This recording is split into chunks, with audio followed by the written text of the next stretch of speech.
தந்தை மகன் தூய ஆவியானவர் நாமத்தினாலே ஜெபிக்கின்றோம். தேவனில்லாத உலகம், நோக்கமில்லாத உலகம், இயேசு இல்லாத உலகம், மாயமான உலகம், தூய ஆவியானவர் இல்லாத உலகம், தூய்மையற்ற அநீதியான உலகம்,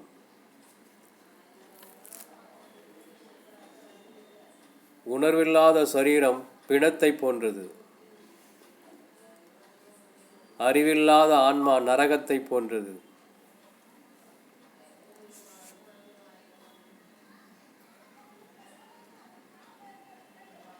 ஜெபமில்லாத வாழ்வு தண்ணீரில்லாத கிணற்றை போன்றது. எனக்கு இயேசுவை குறித்து அறிவிருக்கின்றது, ஆனால் அவரை குறித்து எனக்கு நம்பிக்கை இல்லை என்போமானால் நாம் நொண்டியை போல இருக்கின்றோம். இயேசுவின் மேல் எனக்கு நம்பிக்கை இருக்கின்றது, ஆனால் இயேசுவை குறித்து அறிவே இல்லை என்போமானால் நாம் குருடரை போல் இருக்கின்றோம்.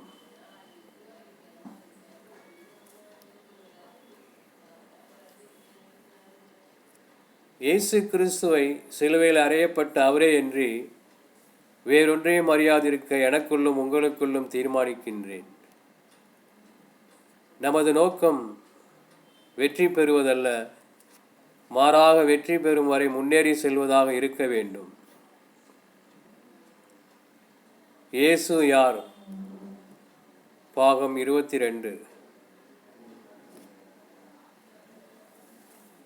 யோவான் அதிகாரம் 8 வசனம் 43. என் வசனத்தை நீங்கள் ஏன் அறியாமல் இருக்கின்றீர்கள்? யோவான் அதிகாரம் 8 வசனம் 43. என் வசனத்தை நீங்கள் ஏன் அறியாமல் இருக்கின்றீர்கள்? மனித வாழ்வு கேள்விகளையும் பதில்களையும் உள்ளடக்கியது. கேள்விகள் ஆயிரங்கள் உண்டு. ஏன், எதற்கு, எதனால், எப்படி என்று பலவிதமான கேள்விகள். சில கேள்விக்கான விடைகள் நம்மை மகிழ்ச்சிப்படுத்துகின்றது. சில கேள்விக்கான விடைகள் நம்மை ஆச்சரியப்படுத்துகின்றது. சில கேள்விக்கான விடைகள் நமக்கு புரியவில்லை. சில கேள்விக்கான விடைகள் நாம் அறிந்து கொள்ள ஆசைப்படுவதில்லை. சில கேள்விக்கான விடைகள் நமக்கு கிடைத்தாலும் அதனை அலட்சியப்படுத்துவதும் உண்டு. பொதுவாக நம் அனைவருக்கும் நம்மை பார்த்து யாரும் கேள்வி கேட்பதே பிடிக்காது. நமக்கு பிடிக்கின்றதோ பிடிக்கவில்லையோ, நமக்கு முன்பாக வைக்கப்பட்டிருக்கும் ஒரு கேள்வி இயேசுவின் கேள்வி. யோவான் அதிகாரம் 8 வசனம் 43. என் வசனத்தை நீங்கள் ஏன் அறியாமல் இருக்கின்றீர்கள் என்பதாகும். நமக்கு பிடிக்கின்றதோ பிடிக்கவில்லையோ, நமக்கு முன்பாக வைக்கப்பட்டிருக்கும் ஒரு கேள்வி இயேசுவின் கேள்வி. யோவான் அதிகாரம் 8 வசனம் 43. என் வசனத்தை நீங்கள் ஏன் அறியாமல் இருக்கின்றீர்கள் என்பதாகும். என் வசனத்தை நீங்கள் ஏன் அறியாமல் இருக்கின்றீர்கள், அதாவது ஏன் என்னுடைய வசனம் அல்லது வார்த்தைகள் உங்களுக்கு புரியவில்லையா என்பதாகும். இன்னும் தெளிவாக சொல்ல வேண்டும் என்றால் இயேசு இப்படியாக கேட்கின்றார்: என்னுடைய வார்த்தைகள் உங்களுக்கு புரிகின்றதா அல்லது புரியவில்லையா என்பதாகும். இயேசுவின் இந்த கேள்வி நம்முடைய பதிலை அவர் தெரிந்து கொள்வதற்காக கேட்கப்படவில்லை. இயேசுவின் இந்த கேள்வி நம்முடைய பதிலை அவர் தெரிந்து கொள்வதற்காக கேட்கப்படவில்லை. மாறாக அவர் என்ன சொல்கின்றார் என்பதை நாம் புரிந்து கொள்வதற்காக கேட்கப்பட்ட கேள்வியாகும். ஏனென்றால் நாம் அவருக்கு பதில் சொல்லவில்லை என்றாலும் பரவாயில்லை. காரணம், அவர் நமது உள்ளத்தில் இருப்பதை அவர் நன்றாகவே அறிந்திருக்கின்றார். லூக்கா அதிகாரம் 6 வசனம் 8. மனிதர்களின் சிந்தனைகளை இயேசு அறிந்திருக்கின்றார். லூக்கா அதிகாரம் 6 வசனம் 8. மனிதர்களின் சிந்தனைகளை இயேசு அறிந்திருக்கின்றார். லூக்கா அதிகாரம் 11 வசனம் 17. அவர்களுடைய சிந்தனைகளை இயேசு அறிந்து என்று சொல்லப்பட்டிருக்கின்றது. லூக்கா அதிகாரம் 11 வசனம் 17. அவர்களுடைய சிந்தனைகளை, அதாவது மனிதர்களுடைய சிந்தனைகளை இயேசு அறிந்து என்று சொல்லப்பட்டிருக்கின்றது. யோவான் அதிகாரம் 2 வசனம் 25. மனிதரை பற்றி அவருக்கு யாரும் எடுத்து சொல்ல தேவையில்லை, ஏனெனில் மனித உள்ளத்தில் இருப்பதை இயேசு அறிந்திருந்தார். யோவான் அதிகாரம் 2 வசனம் 25. மனிதரை பற்றி அவருக்கு யாரும் எடுத்து சொல்ல தேவையில்லை, ஏனெனில் மனித உள்ளத்தில் இருப்பதை இயேசு அறிந்திருந்தார். ஆகவே இயேசுவின் இந்த கேள்வி நம்முடைய பதிலை அவர் தெரிந்து கொள்வதற்காக கேட்கப்படவில்லை, மாறாக அவர் என்ன சொல்கின்றார் என்பதனை நாம் புரிந்து கொள்வதற்காக கேட்கப்பட்ட கேள்வியாகும். யோவான் அதிகாரம் 8 வசனம் 43. என் வசனத்தை நீங்கள் ஏன் அறியாமல் இருக்கின்றீர்கள்? அடுத்தபடியாக இயேசு நமது உள்ளத்தில் இருப்பதை அறிந்திருக்கிறபடியினால் இப்படியாக சொல்கின்றார், உங்களுக்கு என்னுடைய போதனைகள் பிடிக்கவில்லை, என்னுடைய வார்த்தைகளை தாங்கிக் கொள்ள முடியவில்லை, என்னுடைய பேச்சை கேட்பதற்கு உங்களுக்கு மனம் இல்லை, உங்கள் செவிகள் அடைக்கப்பட்டிருக்கின்றது, உங்கள் மனம் குருடாக்கப்பட்டிருக்கின்றது. ஆகையால் நீங்கள் என் வசனத்தை அறியாமல் இருக்கின்றீர்கள், என்னுடைய வார்த்தைகளை புரியாமல் இருக்கின்றீர்கள், என்னுடைய வார்த்தைகள் புரியவும் இல்லை. யோவான் அதிகாரம் 8 வசனம் 43. என் வசனத்தை நீங்கள் ஏன் அறியாமல் இருக்கிறீர்கள் ஏனென்றால் நான் சொல்லுவதற்கு செவி சாய்க்க கீழ்ப்படியவங்களால் இயலவில்லை. யோவான் அதிகாரம் 8 வசனம் 43. என் வசனத்தை நீங்கள் ஏன் அறியாமல் இருக்கின்றீர்கள் என்றால் நான் சொல்வதற்கு செவி சாய்க்க உங்களால் முடியவில்லை மற்றும் கீழ்ப்படியவும் உங்களால் முடியவில்லை, இயலவில்லை என்கின்றார் இயேசு. ஆம், இயேசுவின் வசனத்தை நாம் புரிந்து கொள்ளாததற்கு, அறியாமல் இருப்பதற்கு காரணம் என்னவென்றால் இயேசு சொல்கின்றார், நாம் அவருடைய வார்த்தைகளுக்கு நாம் செவிசாய்க்க இயலவில்லை, முடியவில்லை மற்றும் அவருடைய வார்த்தைக்கு கீழ்ப்படியும் நாம் விரும்பவில்லை என்கின்றார். முதலாவதாக நாம் அறிய வேண்டியது என்னவென்றால் இயேசுவின் வார்த்தைகள் அல்லது வசனங்கள் எங்கே இருக்கின்றது மற்றும் ஏன் என்னால் புரிந்து கொள்ள முடியவில்லை? இயேசுவின் வார்த்தைகள் அல்லது வசனங்கள் பரிசுத்த வேதாகமத்தில் காணப்படுகின்றது. இதை நான் எதற்கு சொல்கின்றேன் என்றால் நம் அனைவரும் தெரிந்த காரியம்தான். ஆனாலும் இதை நான் வலியுறுத்துவதற்கு காரணம் என்னவென்றால் நாம் வேதாகமத்தை நாம் தொடுவதும் கிடையாது, அதை படிப்பதும் கிடையாது, அதை படிப்பதற்கான பிரியமும் நம்மிடத்தில் இல்லை என்பதாகும். ஆகவே தான் நான் இங்கே இயேசுவின் வார்த்தைகள் எங்கே இருக்கின்றது என்பதை நாம் மறந்திருப்போமோ என்று ஒரு சந்தேகம் எழும்புகின்றது.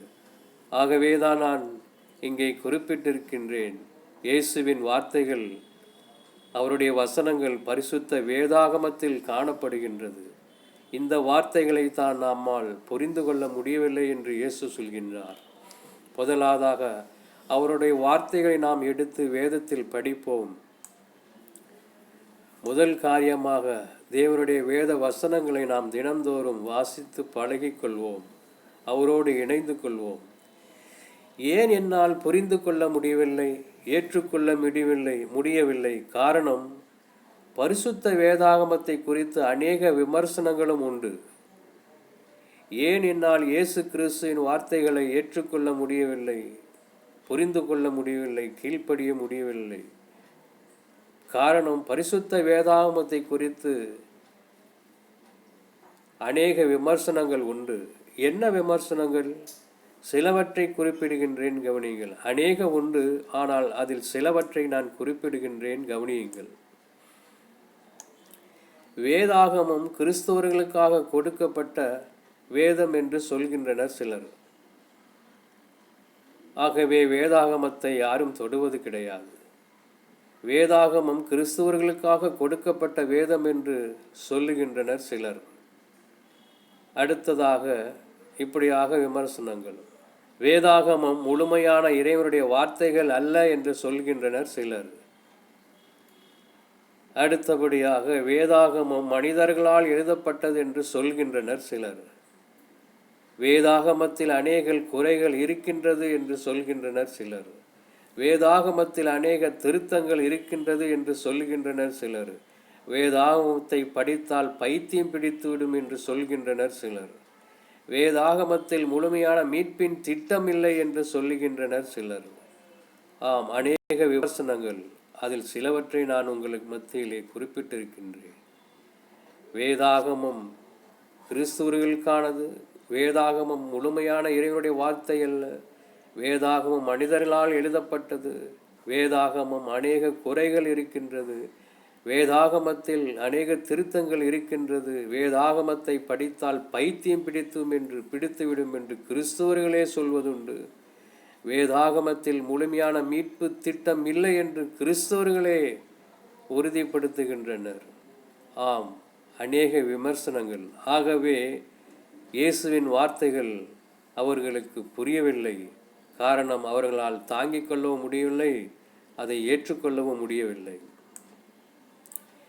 இது ஒரு பக்கம் இருக்க, வேதாகமத்தில் இயேசுவின் சிலுவை மரணத்தை குறித்து ஒரு முக்கியமான எதிர்மறையான புரிதலை நான் பகிர்ந்து கொள்ள ஆசைப்படுகின்றேன். கவனியுங்கள். வேதாகமத்தில் இயேசுவின் சிலுவை மரணத்தை குறித்து ஒரு முக்கியமான எதிர்மறையான புரிதலை நான் பகிர்ந்து கொள்கின்றேன். கவனியுங்கள்.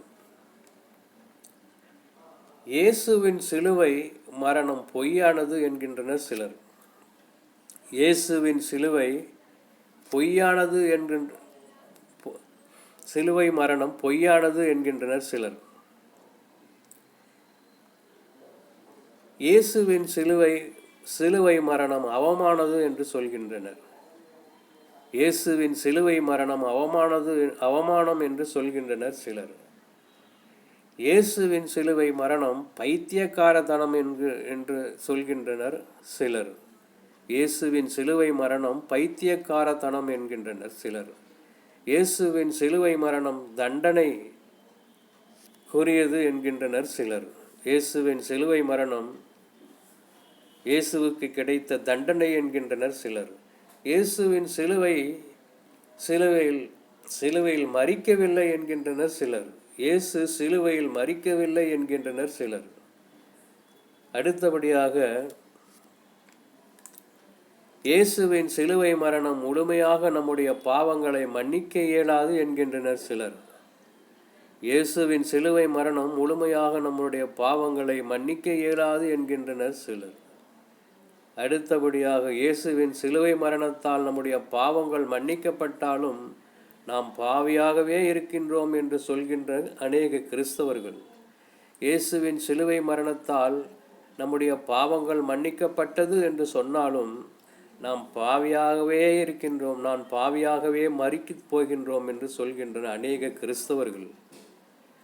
இயேசுவின் சிலுவை மரணத்தோடு நமது நற்கிரியைகளின் வழியாக நமது இரட்சிப்பு முழுமை பெறுகின்றது என்று சொல்கின்றனர் சிலர். இயேசுவின் சிலுவை மரணத்தோடு நமது நற்கிரிகைகள் வழியாக நமது இரட்சிப்பு முழுமை பெறுகின்றது என்கின்றனர் சிலர். ஆம், அநேக விமர்சனங்கள், அநேக தவறான புரிதல்கள், வேத வசனத்தை குறித்தும் இயேசுவை குறித்தும் அநேக தவறான புரிதல்களும் விமர்சனங்களும் இந்த உலகத்தில் இருக்கின்றது. ஏன் கிறிஸ்துவர்கள் மத்தியிலும் கூட மீட்பை குறித்து தவறான புரிதல்களும் இருக்கின்றது. அதற்காக தான் இயேசு கிறிஸ்து சொல்கின்றார், என் வசனத்தை நீங்கள் அறியாமல் இருக்கின்றீர்கள். ஏனென்றால் நான் சொல்வதற்கு செவி சாய்க்க கீழ்ப்படிய உங்களால் இயலவில்லை. என்னுடைய வார்த்தைக்கு நீங்கள் கீழ்ப்படிய மறுக்கின்றீர்கள். என்னுடைய வார்த்தைகளை உங்களால் தாங்கிக் கொள்ள முடியவில்லை என்கின்றார். என்னுடைய வார்த்தைகளை உங்களால் ஏற்றுக்கொள்ள முடியவில்லை என்கின்றார். ஆகவே என்னுடைய வார்த்தைகளும் என்னுடைய வசனங்களும் நீங்கள் அறியாமல் இருக்கின்றீர்கள் என்கின்றார் இயேசு கிறிஸ்து. ஆம், யார் இந்த இயேசு? ஏன் என்னால் இயேசுவின் வார்த்தைக்கு செவிசாய்க்க கீழ்ப்படிய இயலவில்லை என்பதை நாம் அனைவரும் சிந்திப்போம். நாம் ஜெபிப்போம். எங்களை அதிகமாக நேசிக்கின்ற எங்கள் தேவனாகிய தந்தையே, உமது ஒரே பேரான குமாரனாம் எங்கள் ஆண்டவராகிய இயேசு கிறிஸ்துவின் நாமத்தினாலே உம்முடைய சமூகத்துக்கு வருகின்றோம். ஆண்டவரே, நாங்கள் எந்த நிலையில் இருக்கின்றோம், நாங்கள் எங்கே இருக்கின்றோம், நாங்கள் எப்படியாக இருக்கின்றோம்?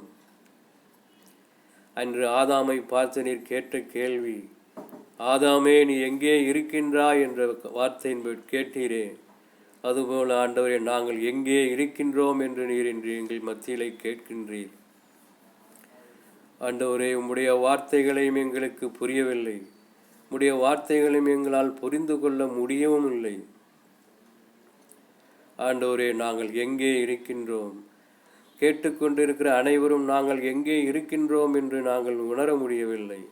உம்முடைய வார்த்தைகளை எங்களால் புரிந்து கொள்ள முடியவில்லை. உம்முடைய வார்த்தைகளுக்கு எங்களால் செவிசாய்க்க முடியவில்லை. நாங்கள் எங்கேயோ சிறைப்பட்டிருக்கின்றோம், நாம் எங்கேயோ விழுந்திருக்கின்றோம். ஆண்டவரே, நீர் கேட்கின்ற கேள்வி, நாங்கள் எங்கே இருக்கின்றோம்?